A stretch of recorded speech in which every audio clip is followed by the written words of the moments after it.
액션 let's go 저 건물을 찾으러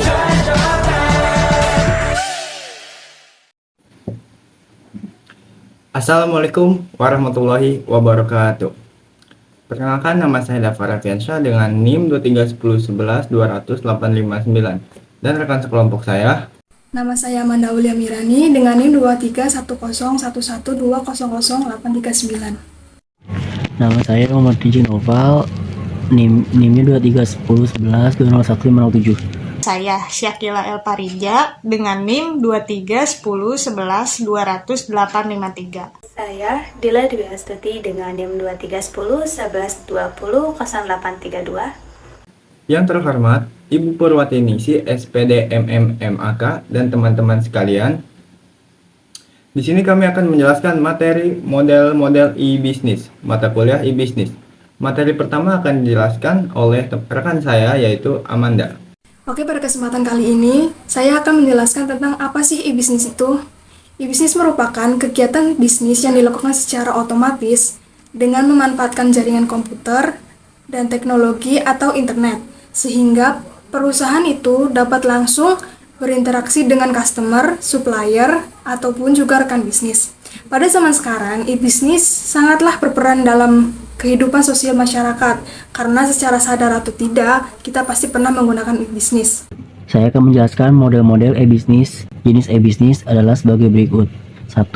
B2B, business to business. Jenis pertama dari bisnis adalah business to business. Pada jenis ini yang melakukan transaksi ialah objek bisnis atau dengan objek bisnis lainnya. Istilah lainnya adalah transaksi yang dilakukan antar perusahaan. Yang kedua, C2C, customer to customer. Selanjutnya ada customer to customer yang banyak menjamur di tanah air saat ini. Pada jenis bisnis ini, konsumen memasarkan barang kepada konsumen lainnya. Contoh sederhananya adalah ketika seseorang menawarkan atau menjual mobil di situs jual beli. Mobil menjadi barang atau komoditas yang diciptakan perusahaan dan dibeli oleh konsumen. Business to customer. Jenis yang ketiga ini cukup sering dilakukan oleh perusahaan atau bisnis yang menawarkan produk dan jasanya kepada konsumen secara langsung melalui transaksi elektronik. Keuntungannya adalah konsumen bisa memilih produk dengan cepat dan lebih murah. Bahkan tak jarang perusahaan akan memberikan harga khusus pada saat-saat tertentu kepada para konsumen mereka. Yang keempat itu ada B2G, business to government. Keenam, business to government atau biasa juga dikenal dengan pemahaman tentang pemasaran di sektor publik, baik itu untuk jenis produk maupun jasa bagi pemerintah. Yang kelima itu ada G2G, government to government. Jenis terakhir dari e-bisnis adalah government to government atau antar pemerintah. Tujuan dari e-bisnis ini tak hanya sekedar berkaitan dengan diplomasi. Di sisi lain juga menyangkut hal-hal yang lebih luas seperti entitas masyarakat, bisnis, perindustrian, perusahaan, dan sebagainya. Jenis e-bisnis. Yang pertama yaitu ada virtual storefront, adalah istilah yang digunakan untuk merujuk pada toko online atau platform e-commerce yang menjual produk fisik atau jasa secara online. Contohnya adalah toko online seperti Amazon, eBay, dan Tokopedia. Kemudian yang kedua ada marketplace konsentrator, adalah platform yang mengumpulkan produk atau layanan dari berbagai marketplace atau penjual dan menampilkannya dalam satu tempat. Contohnya adalah aplikasi atau situs web yang mengintegrasikan produk dari marketplace seperti Tokopedia, Shopee, Lazada, dan lainnya, sehingga pengguna dapat melakukan pencarian dan pembelian produk dari berbagai marketplace tersebut melalui satu platform. Kemudian yang ketiga ada information broker, yaitu menyediakan informasi mengenai produk, harga dan ketersediaannya, dan terkadang menyediakan fasilitas transaksi informasi yang disediakan oleh information broker. Yang keempat yaitu ada transaction broker, yaitu pembeli dapat mengamati berbagai tarif dan syarat pembelian. Peran utama transaction broker adalah memfasilitasi komunikasi dan negosiasi antara kedua belah pihak, menyampaikan informasi yang relevan, dan membantu dalam menyelesaikan transaksi.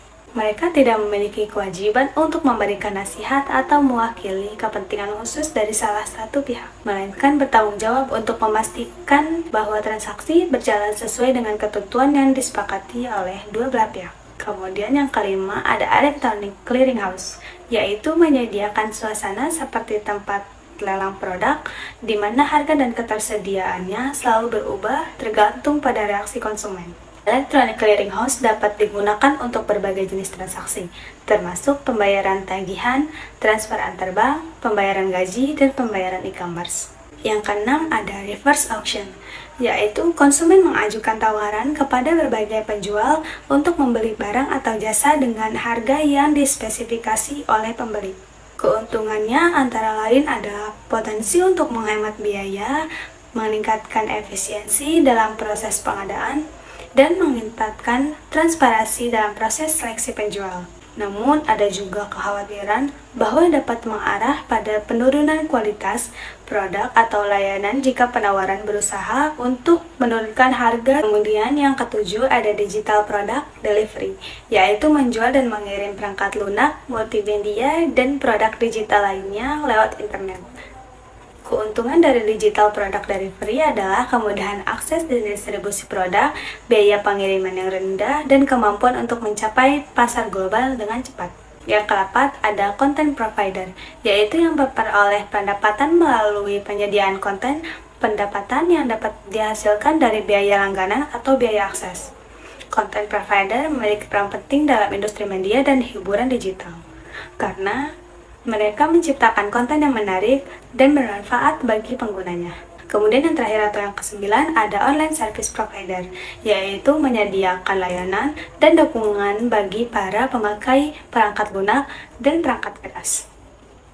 Online service provider memainkan peran penting dalam ekosistem internet dengan menyediakan infrastruktur dan platform untuk berbagai layanan digital.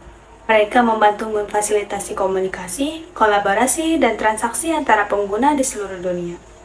Contohnya yaitu platform seperti Google yang menyediakan layanan seperti Gmail, Google Drive, dan Google Maps. Kemudian ada Facebook dan Amazon. Materi selanjutnya yaitu komponen model e-bisnis.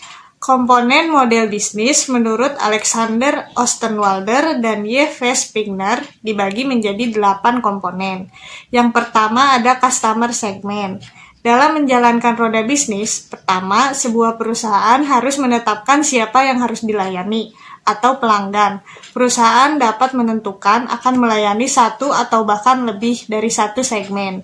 Yang kedua ada value proposition. Value proposition adalah manfaat yang ditawarkan perusahaan kepada segmen pasar yang dilayani. Yang ketiga ada channel. Channel merupakan sarana bagi perusahaan untuk menyampaikan value proposition kepada customer segmen yang dilayani. Yang keempat ada revenue stream. Revenue stream merupakan komponen vital. Umumnya, perusahaan memperoleh pendapatan dari pelanggan. Namun, banyak perusahaan membuka aliran masuk pendapatan bukan dari kantong pelanggan saja. Yang kelima, ada customer relationship. Customer relationship yaitu cara perusahaan menjalin ikatan atau hubungan dengan pelanggannya. Yang keenam, ada key activities. Key activities merupakan kegiatan utama perusahaan untuk dapat menciptakan proporsi nilai. Proporsi nilai adalah nilai yang dapat dirasakan dari produk yang perusahaan berikan sebagai solusi untuk masalah konsumen atau kebutuhan konsumen. Yang ketujuh ada key resources, yaitu sumber daya milik perusahaan yang digunakan untuk mewujudkan proposal nilai. Sumber daya umumnya berwujud manusia, teknologi, peralatan, dan lainnya. Yang terakhir ada key partnership. Key partnership yaitu sumber daya yang diperlukan oleh perusahaan untuk mewujudkan proporsi nilai. Key partnership dapat berwujud joint atau aliansi strategi. Contoh-contoh e-bisnis yang ada di Indonesia. Yang pertama, B2B atau business to business. Contohnya, Credible, Ralale.com, Monataro.co.id, Embis.co.id, Exiko.com. Yang kedua, B2C, business to customer, yaitu Gojek, Traveloka, Zalora, Indonesia. Yang ketiga ada C2C, customer to customer.